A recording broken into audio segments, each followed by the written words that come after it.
Hello there, it's Sarah from Paper Lovely. Thanks for joining me today. I am back with two more cards using the Day 2 die set of the Spellbinders Craftoween box. And I kind of fell in love with the skull that was included with this Raven and Skull die set. So I am going to be making a bunch of these. I wanted to add some dimension, so you'll see I am using some pop dots behind the white layer and then placing that on top of my gray background. I cut out 14 of these. I knew I wanted to place them across my card base, so I measured out, I wanted 3 across one row, and then I would stagger 4 on the next one, another 3, and then another 4 staggered, and that fits pretty perfectly on an A2 size card. So here I am, I've got all my cutouts, and I am squeezing these together. The best tip I can give you for when you're using these dimensional dots is I used 2 fingers on the top, or I should say 1 finger on the top and bottom, and then another finger on each side as I was lining this up, and I just felt to make sure that the 2 layers were even and then pressed down. And as I did this, it got a little bit easier with each one. If you're recreating this, you'll know what I mean as you do it. I feel like that was just the best way of getting this sandwich together nice and evenly.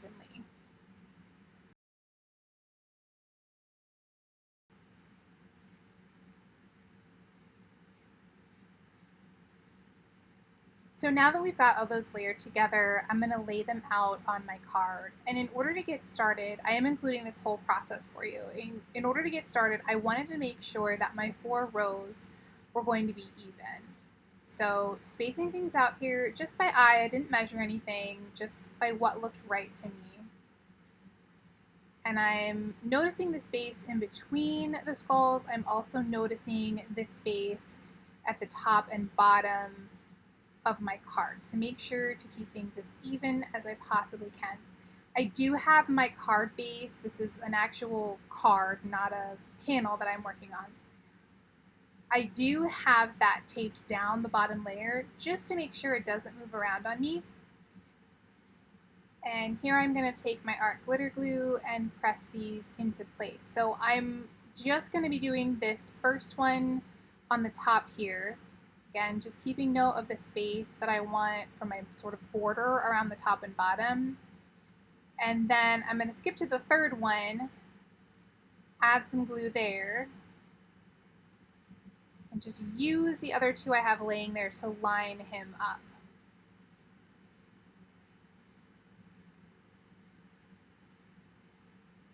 Thank goodness that we have a little bit of movability when we're using that liquid glue.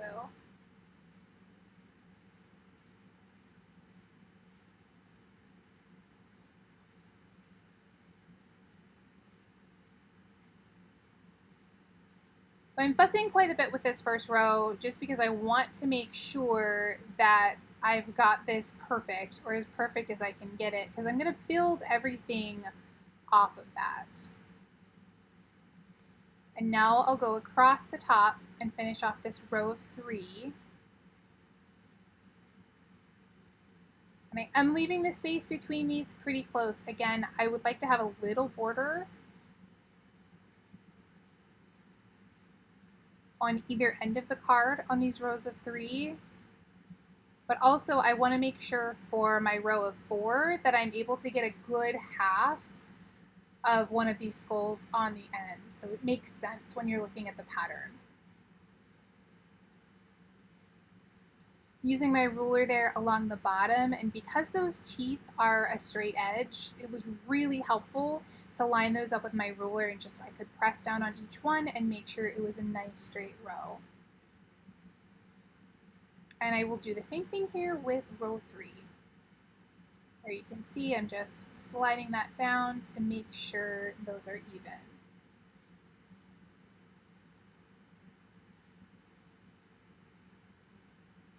And again with my ruler. Sorry, my head does get a little bit in the way for these because I'm needing to look almost straight down on top of some of these rows, but I've tried to clip out as much of that for you as I can. All right, now we're gonna line up our second and fourth row. Again, spacing those pretty close together, and here you'll see what I mentioned earlier. I want to make sure that I have enough space on either side of these two so that my pattern will make sense, and you'll see enough of the skulls on either side.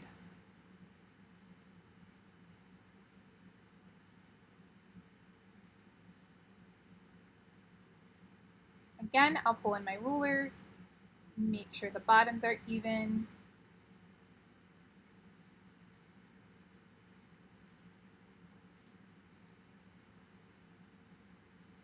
And now we'll add to the side. So I'm only going to put glue on about half of this and press that down,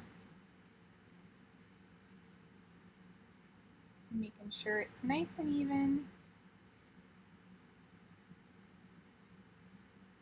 And I'll do the same thing with the next one, except I will put glue on the opposite side.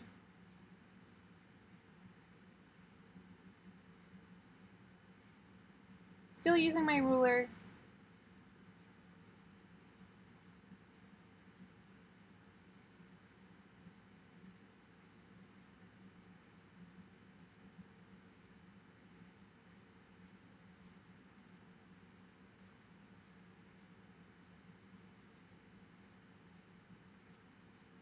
All right, we have that first row done. And now I'll do the same thing for my fourth row. Or my second row of 4, however you want to look at it.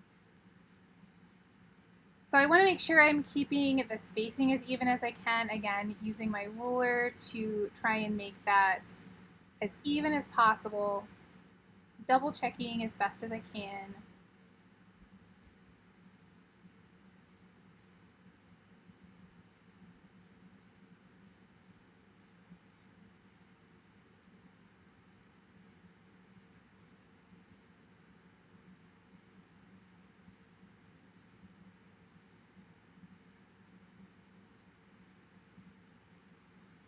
Again, adding in just the half here on the side.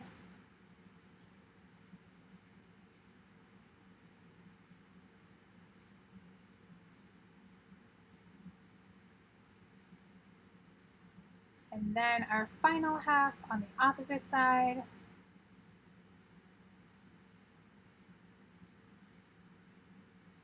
Making sure that is nice and even.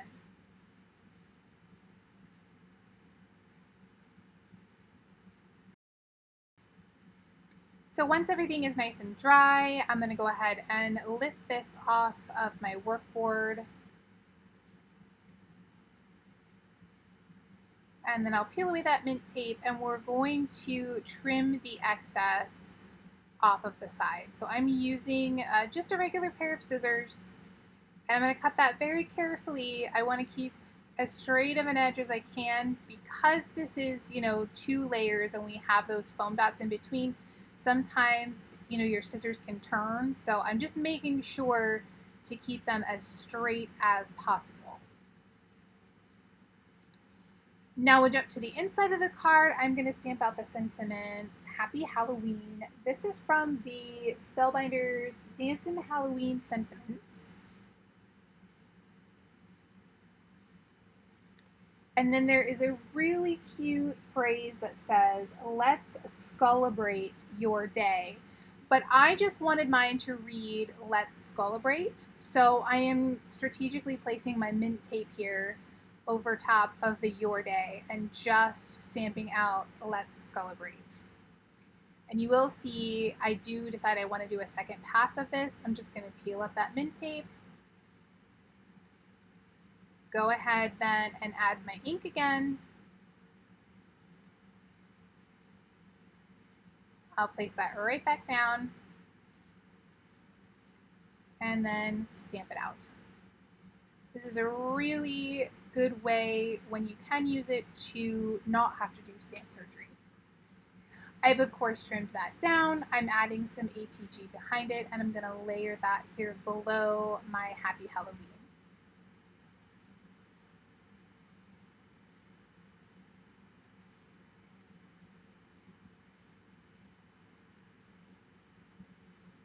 I'll of course cut off the excess, and then we'll add some HEG to the back and place that on the inside of my card base.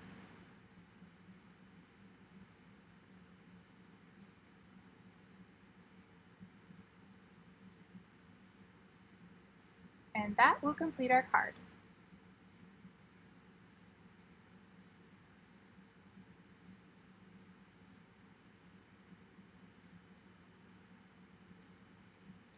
Now I loved this so much that I decided I wanted to try it again in a different colorway. So my inspiration for this was of course the candy skulls, and I've chosen to back my skulls with some bright Halloween colors. I placed them together exactly the same way, and I'm gonna lay them out on my card base again exactly the same way, only this time of course I am on a black card base, which really gives this some pop. I'm so pleased with how both of these came out. Now, since I talked you through the first layout of this, I'm just going to add in a little music here for those of you who enjoy watching the process videos. This is for you, and I will be back as we start putting the final parts of the card together.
Here I'm going to stamp out my inside sentiments. I'm using my Simon Says stamp Intense Black ink as always, and this sentiment came with the 13 Days of Craftoween stamp set.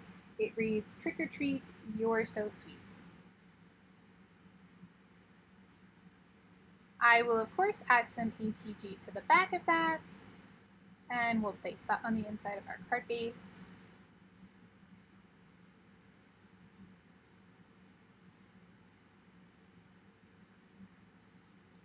And that will complete our second card.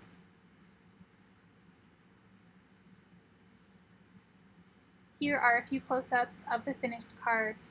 In the description box below, you'll find my blog post, which has additional photos and links to the supplies I've used. If you enjoyed the video, please leave me a comment or a thumbs up and subscribe for more. Thanks again for watching, and I'll see you in the next video.